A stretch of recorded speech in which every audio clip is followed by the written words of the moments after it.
সকালে বর্ধমান স্টেশন থেকে একটি লোকাল ট্রেনে চড়ে বসে রিপন। গন্তব্য একটা ছোট্ট স্টেশন, নাম ধানবিল। সেখান থেকে আরও প্রায় 10 কিলোমিটার দূরে নায়রামুড়ি। বর্ধমান শহরের এক পুরনো ভাড়া বাড়ির ছোট্ট ঘরে অনেকদিন ধরেই একা থাকত রিপন। MA পাস, তবুও চাকরির খোঁজে প্রতিদিন রাস্তায় ঘুরে ঘুরে ক্লান্ত হয়ে পড়ছিল সে। দিন গড়াচ্ছিল, আশার আলো নিভে যাচ্ছিল। এমন সময় একদিন তার পিসেমশাই হঠাৎ খবর দিলেন একটি সরকারি পোস্টমাস্টারের চাকরি হয়েছে। যদিও জায়গাটা একটু দূরে। গ্রামের নাম নায়রামুড়ি। নায়রামুড়ি নামটা শুনেই বুকটা একটু কেঁপে উঠেছিল রিপনে। খুব পরিচিত নাম নয়, মানচিত্রে খুঁজে পেলেও ঠিকমতো রাস্তাঘাট বোঝা যায় না। তবু চাকরি তো চাকরিই, নিজের বেঁচে থাকার একটা উপায় তো দরকার। সিদ্ধান্ত নিল যেতে হবে। ট্রেন এসে পৌঁছল ধানবিল স্টেশনে। রিপন ট্রেন থেকে নেমে হাঁটতে হাঁটতে দাঁড়ালো একটা পুরনো নাম লেখা বোর্ডের নিচে। লেখা আছে ধানবিল স্টেশন। স্টেশনটা সকালে গমগম করছিল। হকারদের হাঁকডাক, লাইন দিয়ে দাঁড়িয়ে থাকা মানুষ, হাতে ব্যাগ, ঝোলা, ছাতা, কেউ আবার তাড়াহুড়ো করে প্ল্যাটফর্মে নামছে। সব মিলিয়ে যেন একটা জীবন্ত চিত্র। চায়ের দোকানে ধোঁয়া আর তপ্ত জল, ভুসি আর চায়ের কাপ নিয়ে দোকানদারদের হাঁকডাক। এখানে নেমেই প্রথমে যে বিষয়টা চোখে পড়ল তা হলো লোকে গিজগিজ করছে, কিন্তু কেউ যেন কারোর সাথে কথা বলছে না। সবাই যেন দ্রুত কোথাও চলে যেতে চাইছে, কেউ চোখ তুলে তাকায় না। এক বৃদ্ধ দাঁড়িয়েছিলেন প্ল্যাটফর্মের শেষ মাথায়, মুখে চাপা হাসি। রিপনের দিকে লোকটি এগিয়ে এসে বলল, আপনি কি পোস্টমাস্টার সাহেব? রিপন মাথা নাড়ল। বৃদ্ধ নিজেকে পরিচয় দিলেন গণেশ পাল, গ্রামেরই একজন বাসিন্দা। তিনি এসেছেন পোস্ট অফিসে পৌঁছে দিতে। চুপচাপ দুজনে হাঁটতে লাগলো মেঠো পথ ধরে। রাস্তার দুপাশে ধান ক্ষেত, মাঝে মাঝে শুকিয়ে যাওয়া পুকুর আর অদ্ভুত নিস্তব্ধতা। গণেশ বললেন, এই গ্রামে এখন তেমন কেউ থাকে না। পুরনো মানুষজন শহরে চলে গেছে কিছু ঝামেলা থাকার কারণে। এখন কেবল কয়েকটা পরিবার আর পুরনো স্মৃতি। পোস্ট অফিসটাও বহু বছর বন্ধ ছিল, নতুন করে খোলা হচ্ছে।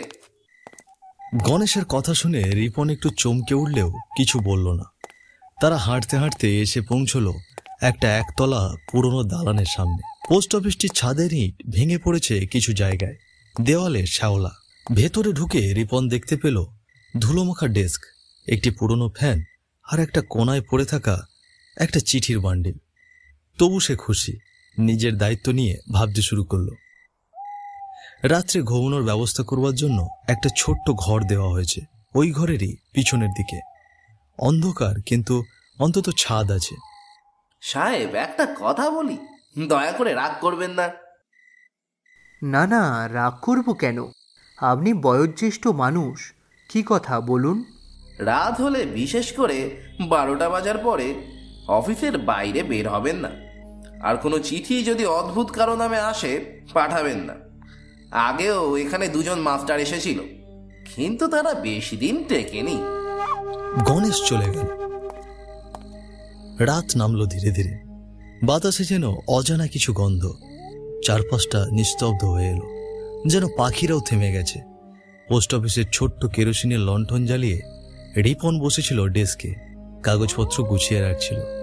বাইরে তখন জোছনার আলো ছড়িয়ে আছে, কিন্তু সেই আলোয় যেন কিছু চাপা ভয় লুকিয়ে। ঘড়ির কাঁটা এগিয়ে চলেছে।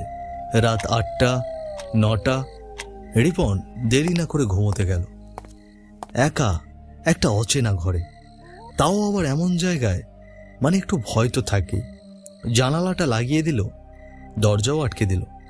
একটা পুরনো চাদর গায়ে জড়িয়ে মাটির বিছানায় শুয়ে পড়ল। ঘড়ির টিকটিক শব্দ শুনতে শুনতে চোখ বুজে এলো রিপনের। হঠাৎ বাইরের গেটে একটা কর্কশ শব্দ, কেমন যেন ধাতব কিছু ঘষা লাগছে মাটিতে। রিপন উঠে বসল, হাঁ করে কান পাতল। আবার শব্দ, টন টন করে, যেন লোহার চেন টানছে কেউ। দরজার কাছ থেকে যেন কেউ নিঃশ্বাস নিচ্ছে। লণ্ঠন নিভে গেল আচমকা। রিপন টর্চ ধরল, কিন্তু কাজ করছে না। ঘরটা ঠান্ডা হয়ে গেছে। হঠাৎ কাঁপতে লাগলো সে। রাত তখন কটা সে খেয়াল করতে পারছে না রিপন। জানালায় টোকা পড়ার শব্দ বন্ধ হয়ে গেছে অনেকক্ষণ, নিঃশব্দ করে দিয়েছে। রিপন নষ্ট প্রায় টর্চের আলোয় কাঁপা কাঁপা গলায় বলার চেষ্টা করছিল, কিন্তু হঠাৎ অনুভব করল ঘরের তাপমাত্রা কমে গেছে। গা ছমছম করা ঠান্ডা। পাশে রাখা টর্চ তখনও টলমল করে ঘুরছে, অথচ বাতাস কোথাও নেই। তারপর আবার আচমকা ঠক ঠক আওয়াজ আসলো বাইরে থেকে। দরজায় কারা যেন ধাক্কা মারছে বেশ কয়েকবার। রিপন বুক চেপে ধরে, প্রশ্ন জাগে, এই রাতে কে আসবে? গণেশ নাকি কোনো চিঠি আসা লোক?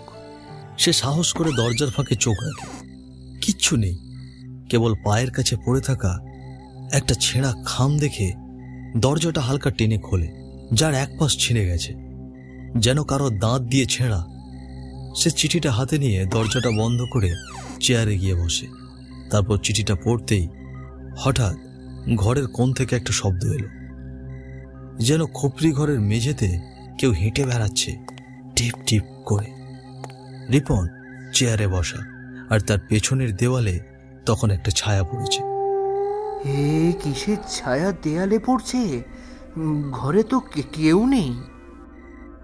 ভয় পেয়ে মনে মনে চিন্তা করছে, ছায়াটি ধীরে ধীরে লম্বা হচ্ছে, মাথা নিচু, একটা হাত যেন কিছু টেনে আনছে মেঝেতে। রিপন উঠে দাঁড়াতেই বিদ্যুৎ চমকের মতো একটা বিকট শব্দ, গুড়ুম। ছাদের ওপর থেকে কিছু একটা পড়ে গেল যেন নিচে। সে টর্চ নিয়ে টেবিলের নিচে তাকালো, কিচ্ছু নেই, কিন্তু ঘরে এক ধরনের পচা কাঠ আর কেরোসিনের গন্ধ ছড়িয়ে পড়েছে, যেন আগুনে পুড়ে যাওয়া কিছু অতীত সময় ফিরে এসেছে। ঘড়ির কাঁটার দিকে তাকানোর সময় নেই রিপনের। টিক টিক করে ঘড়ির শব্দ বাড়তে থাকে, অস্বাভাবিকভাবে জোরে, যেন কেউ ঘড়ির ভেতর থেকে ঘুম ভাঙছে। রিপনের বুক ধকধক করে। ঠিক তখনই ঘরের বারান্দায় কারা যেন হেঁটে চলেছে, পায়ে যেন ভারী লোহার জুতো, টাং টাং করে শব্দ উঠছে। আর সেই সাথে সাথে বাইরে থেকে কেউ যেন কিছু বলছে।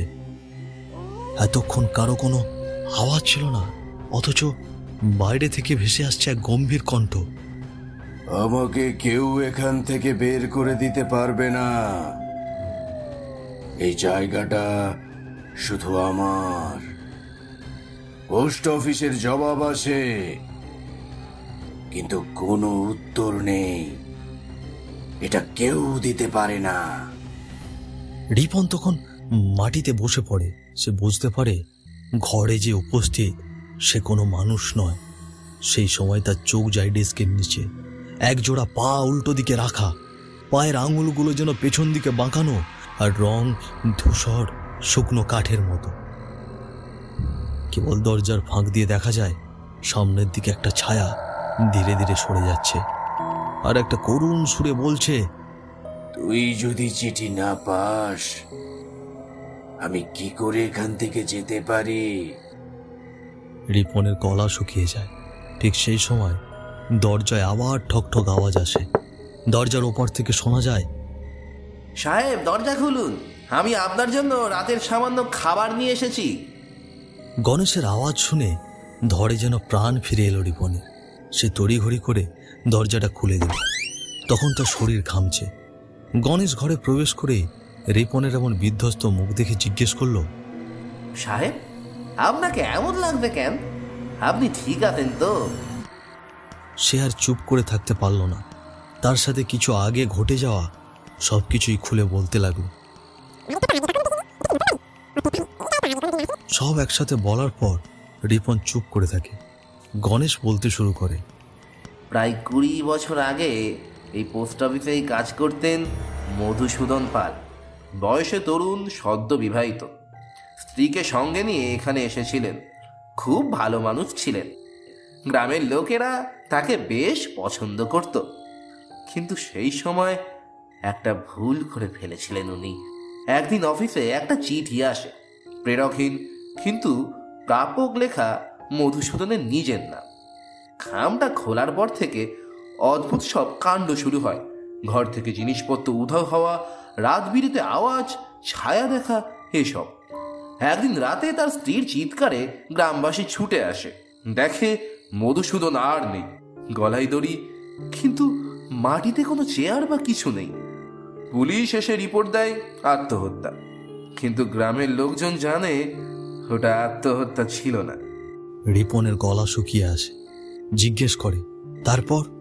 গণেশ মাথা নিচু করে বলে, তারপর আর কেউ এখানে দীর্ঘদিন থাকতে পারেনি। একটা অদ্ভুত শক্তি এখানে বিরাজ করে। অনেকেই বলে মধুসূদনের আত্মা নাকি ফিরে ফিরে আসে। সে নিজেই জানে না সে মৃত। সে ভাবছে এখনো পোস্টমাস্টার সে।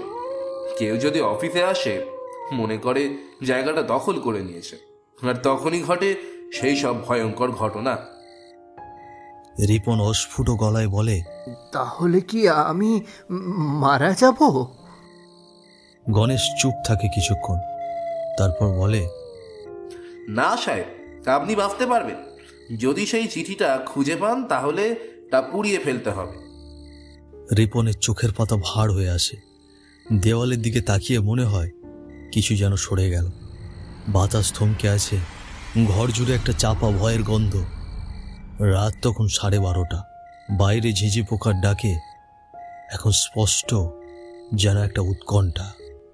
আমি চলি সাহেব, এই ঘরটা রাতে বেশি সময় থাকা ঠিক না। আমি পাশেই থাকি, আপনি ভয় পাবেন না। রিপন শুধুই মাথা নাড়ে। গণেশ চলে যায়। রিপন দেখে টেবিলের ওপর রাখা লণ্ঠনটা জ্বলে উঠেছে। আলোটা ঘরের দেওয়াল আর মেঝে জুড়ে পড়ে। তখনই চোখে পড়ে পেছনের তাকের একটা খোপ খানিকটা খোলা। রিপন দেখে অবাক হয়ে ওঠে। কই, কিছুক্ষণ আগেও তো খোপটা খোলা ছিল না। যেন একটা খাম। সে ধীরে ধীরে সেটা বের করে আনে।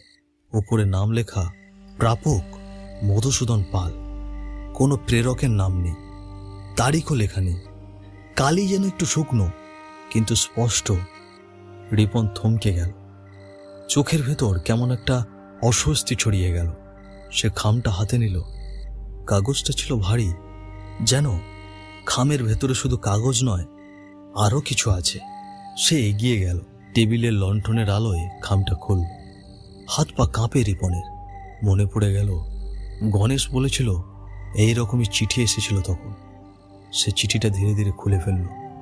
চিরকুটের মতো এক টুকরো কাগজ, কোনো ঠিকানা নেই, কিন্তু লেখা আছে, তুমি এখানে আছো, অথচ আমি এখনো কাজ শেষ করিনি।